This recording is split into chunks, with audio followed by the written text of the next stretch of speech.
Fish, tell us where we can find you, and let's get right into it.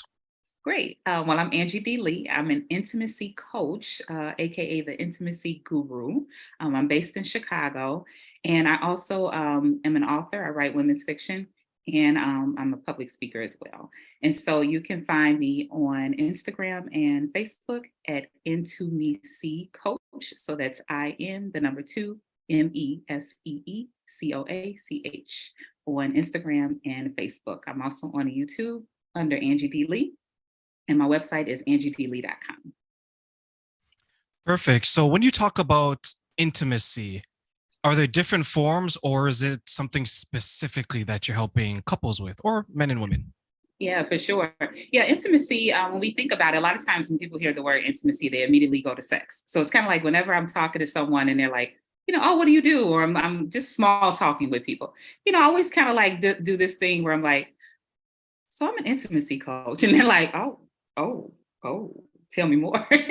Because, our first thought is to go straight to sex. And that is one area of intimacy, that physical intimacy. But it's not always about the act of sex, sexual, like the penetration, of it all. Sometimes it's just like a warm embrace, a hug, a kiss on the forehead, it's a stroke on the back.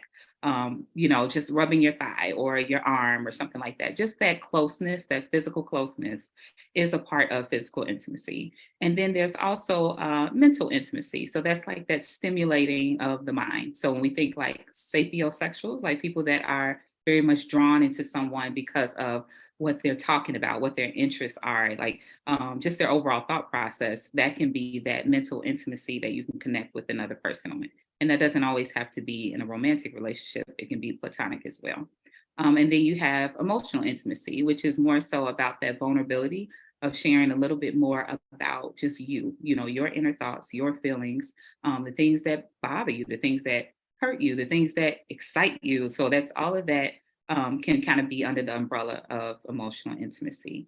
And then there's actual spiritual intimacy too. Like a lot of times we can connect with people on a broader level in a spiritual aspect. What's your worldview? Like, do you feel that you're connected to a higher source? And you may have that same view. You share the same views, whether it's from a religious aspect or just spiritual. So it's four different, main types of intimacy. And again, that's emotional, physical, mental, and spiritual. So it's a little bit more than just having sex. Thank God you clarified that, because I know some people think love making is, okay, how many times can I thrust before I finish? Exactly. And that, know, no, yeah, we gotta yeah. gotta school people on that one. We, yeah, we gotta change. This is not the jungle, everyone. Okay, we gotta educate them a little bit. I have a friend who is she's coming out of a marriage, and her thing is she misses the part that you call where there's that connection. I guess it's emotional, right? She wants to be held. She wants the hug. She wants to lay down with a gentle touching. That's her thing after so many years of not getting that. But she's had the physical, where it's the insertion and you 2 minutes later you go off your way, right? Yeah. Right. But for someone like that who misses that part of it, not necessarily the actual physical, but the build up and maybe the aftercare, as a lot of men and women call it. What's your advice for them? Yeah, well, first I would say, even though she maybe felt like she didn't have that in her marriage, actually people that are, divorced that have experienced that may still desire that, which is something that, a lot of times when you're just kind of out dating, and it's just this like, we just this hookup, culture. A lot of times we do omit that part, which is that again, like that warm embrace, like just really feeling connected to someone where you're feeling someone's heartbeat, hearing them, just breathe. Like those are things that connect us in a physical way that doesn't always involve penetration. So I would definitely say, first of all, to not feel bad that that's something that she desires. It's totally okay and it's very normal. A lot of people desire it. It's just that because of trauma and societal norms and messaging, sometimes we feel like we're supposed to put that off to the side. Like we're not supposed to desire that. And we're supposed to be like hanging from chandeliers all the time. Like that's not always the case, people, so, but it's those moments of, really feeling close to someone even when you're not having sex. And so I would definitely say her embracing that just within herself. And so when a lot of times when I say that, people look at me like, okay, so Angie, are you telling me to like pleasure myself? Are you, and in a sense I am. So for her as a woman, it's like, maybe thinking about some of the articles of clothing that she wears, think about satin-y type of, clothing, things that are soft, things that feel soft, because it makes you feel good. It makes you feel like, like you're getting almost like that sense of touch. It's kind of like if you've had a long day and you take a shower or bath and you get into your bed and you just wash the sheets, and it's like the most comforting feeling. That in itself can be very endearing, even though there's not anyone there. You're kind of like connecting to that piece that you're missing in terms of what it feels like to have something on your skin. And it even can go into, after you take a bath or while you're taking a bath, using body scrubs and different types of lotions, and literally take your time putting those things on your body and just enjoying the feel of it. A lot of times we're rushing through life every day. We don't sit and enjoy things like that, the small things. And that can help her still feel this sense of like, I still feel like I'm getting that connection, even though physically, someone isn't here with me. So I would definitely say start there, really get into the senses, like really hang out with your own sense of touch and become comfortable with that, so that whoever shows up in her life, she'll also be able to communicate to that person what she likes. Like, this is how I like to be touched. And this is what makes me feel good, because a lot of people can't communicate that because they're not exploring it. So I would definitely say start there. Yeah. I remember the first time I bought silk sheets. Come on now. You got to speak on it. I already know. I already know. I went from was it polyester? Whatever the regular Walmart sheets are, right? With a 2 thread count. Mm-hmm. I had silk sheets, and the first time I bought it was the first time I started sleeping naked. Yes. See? Right? When I laid on those red silk sheets, I didn't want to leave my bed for days. Yes. See how that made you feel? Like it just took you right back, you know what I'm saying? To the way that bed felt. I was loving it. And then I realized it's more, I don't want to say it's like theater. Yeah. But you can make a production out of your bedroom if you really wanted to. Yes. Yes.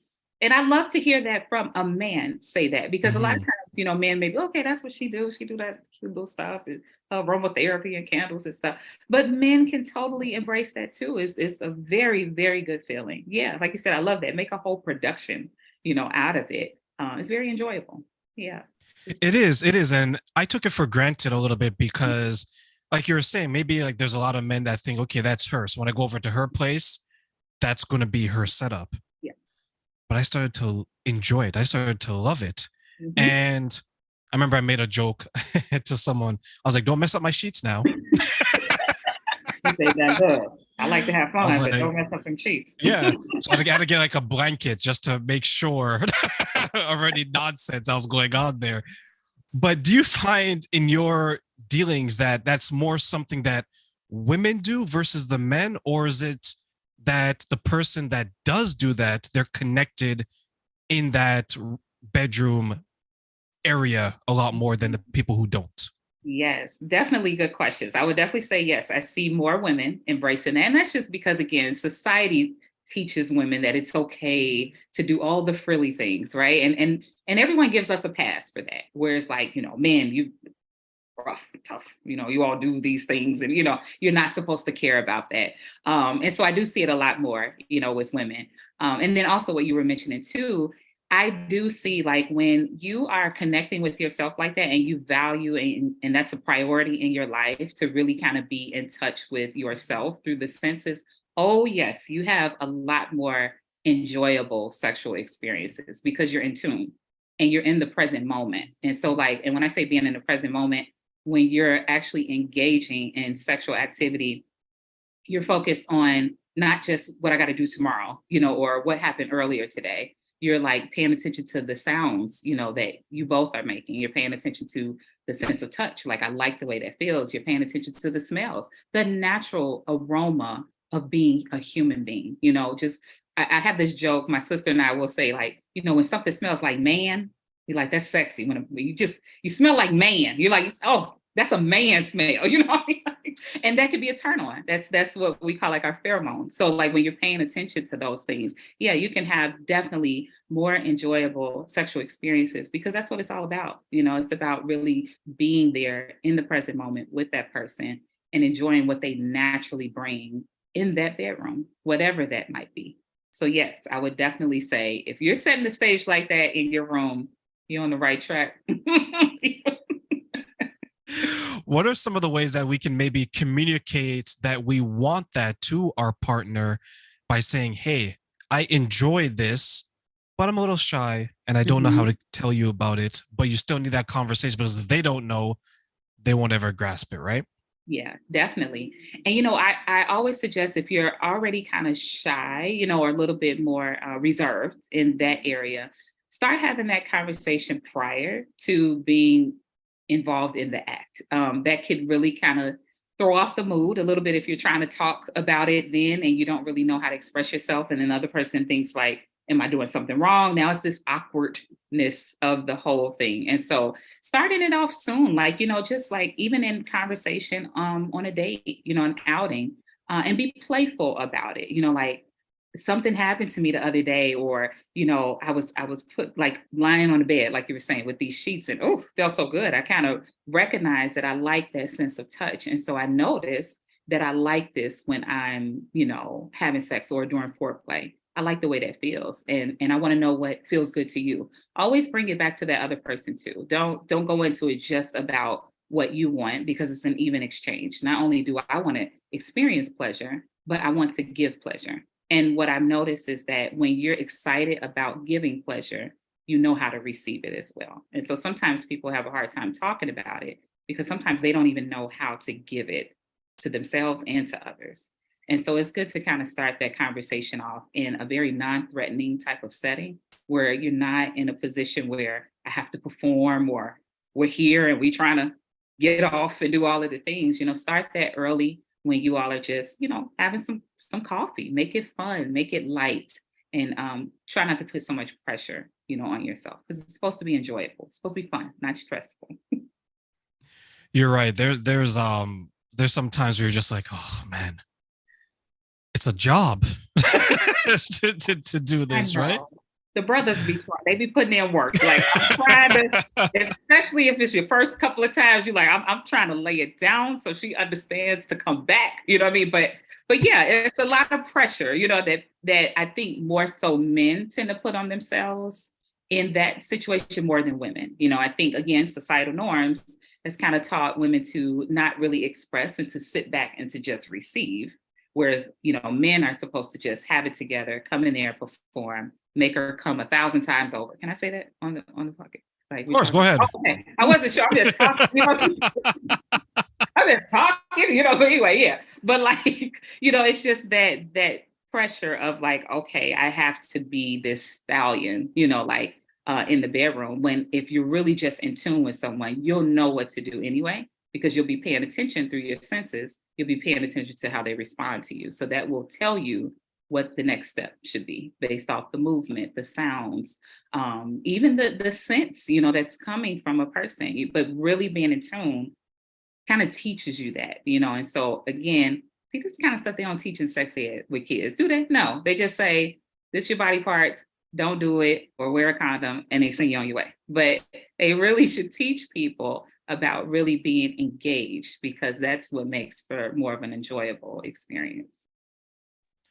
There was a girl I used to date 3 ex-girlfriends ago, and I told her how to make sure, because she listens to this. So I remember telling her a story that I have nothing to prove. I'm like, my reputation is set.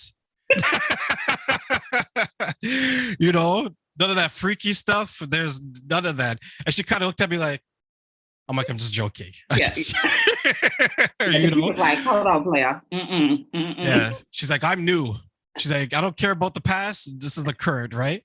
But sometimes I think we get trapped in that, where we're thinking, okay, I'm this type of person. Yep. I've slain all these dragons before you. I have nothing else to prove. So I'm just going to give you one, maybe two different positions, Yeah. if that, right? Yeah. So are those conversations that you have with your clients? If so, what's some of the advice that you've given them or to those listening today? Yeah, yeah, for sure. And this is the thing too, when it comes to again, sex is definitely it's not a one size fits all approach, which some people tend to take. Like, I've done this with other people and supposedly it was great. And I'm gonna say supposedly, because sometimes people lie, right? So sometimes people lie, but if you're in tune, you shouldn't really miss the mark. But a lot of times too, you may have thought because you've had this experience with other people and it seemed like it went over very well, which is good, but everyone is different. Every man is different. Every woman is different. Every body is different. Like the bodies are different, and as you continue to grow too, and evolve into who you are and other people, that sex at 20 years old is going to look maybe different at sex 40 years old. Like there's going to be changes. There are going to be ways that you approach different things. So yeah, going into it with this whole like, I done knocked them all down. You ain't you ain't nothing but another one. Like I'm gonna hit you with this 1-2 punch and it's gonna be all good. Yeah, you might get your feelings hurt by someone who's very open and honest and comfortable in their sexuality. So it's really good to just have conversations about this kind of stuff early on. Sometimes it's okay, like if the chemistry is just really high, and sometimes you all just hit it off and it's great, and that's great. Does that happen all the time? No. And so that's why talking about it ahead of time and being fun and playful with it, like, what do you like? I'm gonna tell you, like, I love to do this, but I'd love to know, like, what gets you going? Like, and let me know, like, I'm so open. Like, you could tell me your fetishes, your fantasies, like really create a space for someone to feel comfortable. Because in order for you to really be intimate with someone, you have to be able to be vulnerable. And vulnerability causes you to be a lot more transparent and not just think that your way is the only way. Really be open to hearing someone else's point of view. For those who are watching on Facebook, YouTube, Twitch, and my social media, please continue to follow along for another wonderful interviews like the one we have with Angie today. And we will be back